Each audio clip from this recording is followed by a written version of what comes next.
Welcome back. Continuing the news. Residents in Mineral Heights, Clarendon are calling on their Member of Parliament to address a long-standing drain issue which has been causing major flooding in their community. But as Anthony Lugna reports, overflowing sewage is also a concern. This is what some residents living along Bauxite Crescent in Mineral Heights, Clarendon have to deal with whenever there's a heavy downpour. Flooded roads, gateways, and just about everything else. It is getting on our nerves now. As the rain fall, we fret. To make matters worse, some residents say they've been forced to fork out big bucks whenever the water subsides. They blame the continued flooding on inadequate drains. It's graceful. Bad. It cover all of my backyard. All up there of my backyard cover off with water. Can you imagine?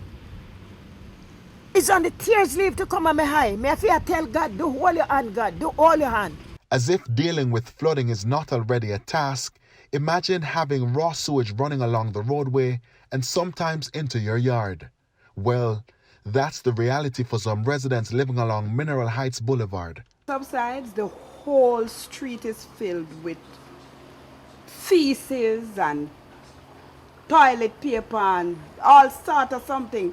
It is terrible. You cannot walk. I don't know how the people below this light post here manages to go to their homes, because all they're walking in is filth and more filth.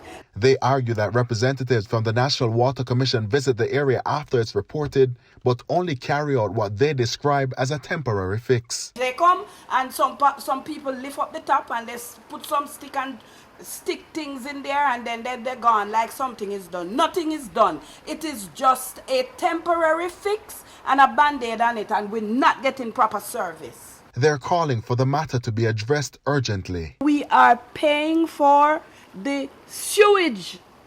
It doubles what when you get your water bill. If it is 5,000, it doubles to 10,000, and you are not getting the service for it. Anthony Lug, TVJ News.